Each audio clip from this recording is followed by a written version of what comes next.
Bonjour à toutes et à tous, on se retrouve aujourd'hui pour une nouvelle capsule audio. On va donc parler de Mercure rétrograde. Alors, Mercure est passé donc dans sa phase de rétrogradation le 15 mars dernier, donc au lendemain de la pleine lune éclipse lunaire dans le signe de la Vierge. Et on va voir donc que ce cycle de Mercure rétro va durer donc à peu près jusqu'au 8 avril, où il va donc rétrograder et on va voir donc quelles sont les thématiques que peut nous poser cette rétrogradation de Mercure en Bélier. Donc Mercure a rejoint donc Vénus qui est déjà rétrograde depuis le 2 mars dernier. Mercure rétro en Bélier, il va nous demander de nous questionner sur nous-mêmes, sur notre capacité à agir, sur notre énergie vitale, mais aussi sur tous les moteurs qui nous poussent à l'action. On parle ici de tout ce qui va concerner nos motivations individuelles, mais aussi nos intérêts personnels. Donc avec cette position de Mercure en Bélier en phase de rétrogradation, on va être amené à penser davantage à comment notre manière d'agir s'inscrit dans le but de satisfaire nos besoins personnels. On pourrait se demander par exemple si on pense suffisamment à nous, à nos propres intérêts. Est-ce que nos actions elles servent toujours nos objectifs, ou est-ce qu'elles servent même nos objectifs? Donc c'est vrai que c'est un aspect Mercure en Bélier rétro, c'est un aspect qui peut accentuer les questions peut-être d'égocentrisme. Vous voyez, Vénus rétro en Bélier, elle est en train de se questionner sur si elle se sent suffisamment aimée, si elle se sent suffisamment désirée, si sa valeur est assez reconnue. Et Mercure, ici, lui, il va plutôt se demander, si on imaginait un discours que ces planètes-là pourraient représenter, Mercure pourrait se demander si on pense suffisamment à lui. Vous voyez, ça peut être des moments où on va peut-être projeter sur les autres de l'égocentrisme, mais pour vraiment prendre conscience que de notre besoin d'exprimer que nous aussi on a des besoins qui doivent être pris en compte. Donc bien sûr sur un plan collectif, Mercure rétrograde Bélier, ça peut être des thématiques en lien avec tout ce qui concerne le leadership, les conflits armés. Bon, c'est des thématiques qui sont toujours d'actualité dans le fond depuis quelque temps, cette rétrogradation de Mercure en Bélier, elle pourrait aussi mettre à l'ordre du jour des révisions d'accords, pourquoi pas, des accords de paix, des traités de paix. Donc voilà, ça c'est sur un plan plutôt collectif. Donc je rentre pas dans cet aspect collectif, comme je vous l'ai déjà dit, je ne suis pas spécialiste de l'astrologie mondiale. Donc je laisse ça à des confrères qui sont assez bien experts dans le sujet, qui couvriront certainement ce cycle de Mercure rétro en Bélier en lien avec les affaires diplomatiques actuelles. Alors sur un plan individuel, c'est notre capacité donc à être leader de nos propres batailles intérieures qui va être questionnée ici. On pourrait se demander si par exemple on prend suffisamment de notre place d'acteur dans ce qui nous contrarie ou dans ce qui a du mal à avancer, et à quel point on est vraiment dans l'action et non pas dans la réaction. Donc ces deux rétrogradations Vénus et Mercure, elles nous demandent aussi de questionner tout ce qui va être de l'ordre de nos motivations profondes, notre manière d'entrer en lien avec les autres, mais aussi l'image qu'on a de nous-mêmes. Donc ça c'est assez intéressant, je trouve quand même. Avec cette position, on a toujours ce Chiron en Bélier, on a toujours cette thématique donc de travailler sur la notion d'individu, sur la notion d'ego, sur tout ce qui est en lien avec notre capacité à avancer, à créer, à donner l'impulsion. Vous voyez, l'énergie Bélier, elle est vraiment là pour initier en fait les choses, pour initier les projets, pour démarrer. Donc ce chiron en bélier, il pose déjà pas mal de questions sur cette capacité à avancer, sur cette capacité à initier des choses et bien sûr le rapport eh bien, à la violence aussi. On a ça dans l'énergie bélier. Alors attention, ça ne veut pas dire que les personnes qui ont du bélier dans leur thème ou qui ont un soleil bélier sont des personnes violentes. C'est pas du tout ce que je dis. Je parle plutôt dans l'archétype bélier. Donc on a quand même un archétype qui est régi par Mars. Mars, qu'on dit être donc le dieu de la guerre. Donc on a toujours cette thématique-là qui est en fond. Qui est donc représentée pour moi par la position de Chiron, qui nous questionne quand même sur quel est l'ordre actuel par rapport à, enfin, comment dire, comment on peut prendre notre place de manière juste. Il y a vraiment une idée, je trouve aussi, de justice avec. Alors bien sûr, le bélier n'est pas du tout relié à un signe de justice. On sait bien que c'est plutôt eh bien, le signe de la balance, mais je trouve qu'il y a quand même cette idée-là, avec ce chiron en bélier, qui nous questionne quand même sur eh bien, la reconnaissance de l'individu, la reconnaissance de notre place, du positionnement juste de l'individu. Et ces deux rétrogradations donc de Mercure et Vénus en bélier, je trouve qu'elles annoncent aussi quelque chose de l'ordre de l'arrivée de Neptune en bélier. Donc je m'explique, quand je dis qu'elles annoncent quelque chose de l'ordre de l'arrivée de Neptune en bélier, c'est qu'on a quand même ces thématiques d'individus et de collectifs qui sont un petit peu en train de se croiser. Donc Vénus, Mercure en bélier, c'est cette capacité à revenir à notre propre identité, à revenir en fait à l'intérieur de nous-mêmes et de nous questionner vraiment sur notre capacité à être alignés avec nos valeurs, nos motivations profondes, mais à trouver aussi bien une capacité à fonctionner dans le monde, à trouver sa place à partir de ses propres motivations et de ses propres valeurs. Donc là, le Neptune qui va arriver en bélier, donc le 30 mars, c'est une plongée quand même dans ce questionnement sur quelle est la place de l'individu dans le collectif, quelle est la place du collectif pour l'individu. Comment on va pouvoir en fait trouver un sens à l'identité, à la notion d'individu dans un contexte bien mondialisé, bien sûr, ça on le sait déjà, c'est pas l'arrivée de Neptune en bélier qui pose cette thématique-là, mais il y a quand même, je trouve, cette question de, eh bien, quelle est la place et quel est le sens de l'existence aujourd'hui en tant qu'être individu, en tant qu'individu, dans un collectif. Quelle est notre place? Qu'avons-nous à incarner comme rôle? En fait, on pourrait vraiment se poser ces questions-là, de savoir si la somme des individus forme le collectif, on peut questionner vraiment quel est ce sens de l'existence et ce sens que l'on veut donner aussi à sa vie et comment tout cela va contribuer à former un collectif peut-être plus conscient avec Neptune. Donc là, pour revenir, je m'égare un peu sur la rétrogradation de Mercure. On a donc ces questions qui sont en lien avec un mental qui est peut-être plus tendu, un mental qui est peut-être plus conflictuel, ou en tout cas qui se prépare peut-être plus à réviser des thématiques de conflit, des thématiques où il y a des questions de positionnement, des questions d'action aussi, savoir est-ce que c'est le moment d'agir pour certaines choses qu'on avait mis peut-être un peu sur le côté pendant longtemps. Donc là, ça va vraiment dépendre aussi.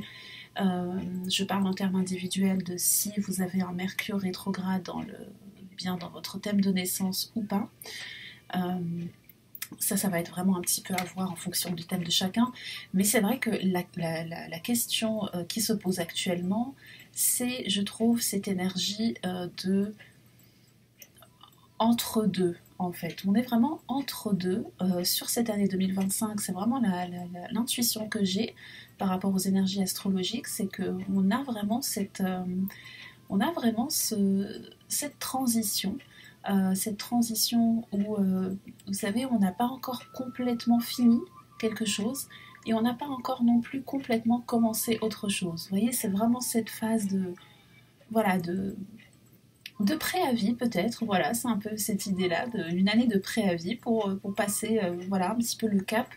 Parce qu'on a vraiment cette thématique-là de fin de cycle qui est posée par eh bien, Soleil, Saturne, Neptune, nœud nord, donc dans le signe du poisson, donc fin poisson, et en même temps on a ce Mercure, Vénus qui sont déjà dans le bélier, mais vous voyez qui commencent à rétrograder, enfin qui ont rétrogradé, donc voilà, on n'est pas encore complètement dans la nouveauté, et je trouve que ce sera vraiment la thématique de l'année 2025. Il y a des aperçus, vous voyez, on a un peu des teasers quelque part des changements qui vont arriver, mais alors plutôt sur l'année 2026, avec donc eh bien, ce passage officiel, on va dire, de Jupiter, Uranus et Saturne, Neptune dans les signes suivants, sachant que cette année, en 2025, on a encore, eh bien, même si on a ce passage-là qui commence de Saturne en bélier, Neptune en bélier, Uranus en gémeaux et Jupiter en cancer, pendant l'année 2025, il faut savoir qu'on aura aussi ces signes-là qui vont rétrograder et donc revenir dans les signes dans lesquels ils étaient. Donc vous voyez, c'est vraiment un aperçu, c'est un peu quand voilà, on prend la température, enfin, ces signes-là vont un petit peu annoncer leur arrivée, mais ils sont pas encore, enfin ces planètes-là, pardon, annoncent leur arrivée, mais elles sont pas encore complètement en place. Et je pense que le changement vraiment énergétique, hein, il s'opère plutôt vraiment en 2026. Ça ne veut pas dire qu'il n'y a pas de nouveautés, de changement de dynamique sur l'année 2025. Ça ne veut pas dire non plus qu'on n'a pas initié de nouvelles choses, de nouveaux projets ou de choses comme ça. C'est pas du tout ça, c'est plutôt, on a vraiment l'impression, en tout cas c'est mon intuition, comme je vous le disais, qu'on a eh bien encore un petit peu de temps. Ouais, on est encore un peu dans les starting blocks, je trouve, sur les énergies de grands changements qui vont plutôt s'opérer pour l'année 2026. Donc Mercure qui rétrograde, c'est aussi des capacités de prise de conscience importantes qui peuvent se faire, tant bien sur notre confiance en nous-mêmes que sur nos capacités et nos compétences. Vous voyez, si on repense à ce qu'on disait sur le côté individuel, Mercure en bélier qui va rétrograder, il va aussi repenser à mais en fait de quoi on est capable, quelles sont nos possibilités. Quand on a un Mercure direct en bélier, les choses vont assez vite. C'est-à-dire qu'on n'a pas vraiment le temps de se questionner. On est dans l'action, on est dans le test and learn, on pourrait peut-être dire, même si ça, je trouve que c'est aussi en lien avec l'énergie Gémeaux, mais on est dans cette frénésie de l'action, de frénésie de l'impulsion aussi, l'impulsivité, donc ça peut être aussi au niveau du langage. Là pour le coup, Mercure qui rétrograde en bélier, ça va être plutôt le fait de prendre un petit peu plus de temps pour mieux penser certains projets, ça peut être le temps de revoir certaines choses qu'on avait commencées. Là, ça peut être un moment pour réétudier des thématiques. Alors bien sûr, c'est toujours en lien avec Mercure rétro, hein, la communication qui est un petit peu moins fluide. Encore une fois, je dis vraiment que ça dépend du thème. Voilà, quand on a Mercure rétro en natal, je trouve que les rétrogradations de Mercure sont pas forcément mal vécues. Parfois bien au contraire. C'est les seuls temps où on a l'impression d'être un petit peu au diapason de l'énergie avec l'énergie actuelle. Mais en tout cas, voilà, c'est vrai que ça peut nous faire revoir certains engagements aussi, certaines directions, certaines actions. On peut aussi repenser à qu'est-ce qui nous motive vraiment. Qu'est-ce qui nous... En plus, on a Vénus qui est à côté, donc Vénus se pose aussi la question de quelle est la valeur. Et c'est vrai que ce cycle-là, je trouve, de cette rétrogradation de ces deux planètes, eh bien, elle peut vraiment nous apporter des éclairages intéressants euh, sur un plan individuel pour comprendre eh bien, nos mécanismes eh bien, d'action, nos mécanismes de motivation, peut-être identifier plus eh bien, notre énergie en fait vitale, comprendre mieux comment elle fonctionne, comprendre mieux eh bien, quelles sont nos forces et comment on peut les utiliser, comment on peut bien mobiliser en fait notre énergie. C'est aussi un moment où on peut repenser voilà, pourquoi pas reprendre une activité sportive, reprendre une activité qui est en lien avec eh bien, une activité, on va dire, un peu martienne. Voilà, ça peut être repenser à tout ce qui est en lien avec notre assertivité, notre leadership, notre manière eh bien, de nous voilà, de prendre notre place hein, en général, hein, comme on disait. Ça peut être aussi vraiment des thématiques qu'on va travailler en lien avec la reconnaissance. Donc la reconnaissance de nos talents, la reconnaissance de, notre, de nos désirs aussi. On peut vraiment aller se poser ces questions-là, je trouve, pendant ce cycle-là, de questionner eh bien qu'est-ce qui nous fait du bien, qu'est-ce qu'on a envie de faire naturellement. Vous voyez. Alors, on a en plus eh bien, ce Mercure qui est voilà, pas loin du sextile à Jupiter. Donc il y a vraiment cette idée aussi de s'ouvrir. Alors ça peut paraître un petit peu paradoxal, hein, Mercure qui rétrograde dans le signe du Bélier, qui veut avancer, et donc Mercure qui est rétrograde, qui nous parle d'introversion, avec le sextile de Jupiter en Gémeaux, qui nous parle de nous ouvrir au monde, aux expériences. Mais c'est un juste équilibre, je pense. Je pense qu'il y a aussi cette idée de se dire, eh bien, s'il y a des choses qui vont pas, s'il y a des choses, voilà, parce que Mercure peut aussi nous faire douter en rétro, en bélier, douter de nos capacités, douter de notre positionnement, douter de notre force, douter de nous, tout simplement. Eh bien, ce sextile à Jupiter, il nous dit aussi de rajouter peut-être, Jupiter en Gémeaux, hein, nous dit aussi peut-être de prendre les choses peut-être avec un petit peu plus d'enthousiasme, plus de légèreté, plus de joie, plus de paix aussi. Donc voilà, il y a quand même quelque chose d'assez doux, je trouve, dans ce cycle de rétrogradation, euh, avec ce Mercure. Alors bien sûr, le jour où on aura cette rétrogradation, on a quand même l'opposition Mercure-Vénus, enfin Mercure conjoint Vénus, pardon, opposé à la Lune. Donc bon, on a encore un petit peu, voilà, c'est le jour de la rétrogradation, et eh bien c'est peut-être des aspects de tension qu'on peut ressentir, mais la Lune continue son parcours, voilà, elle passe 2 jours, à peu près 2 jours et demi dans un signe, donc c'est pas ce qui va définir tout le cycle de rétrogradation de Mercure.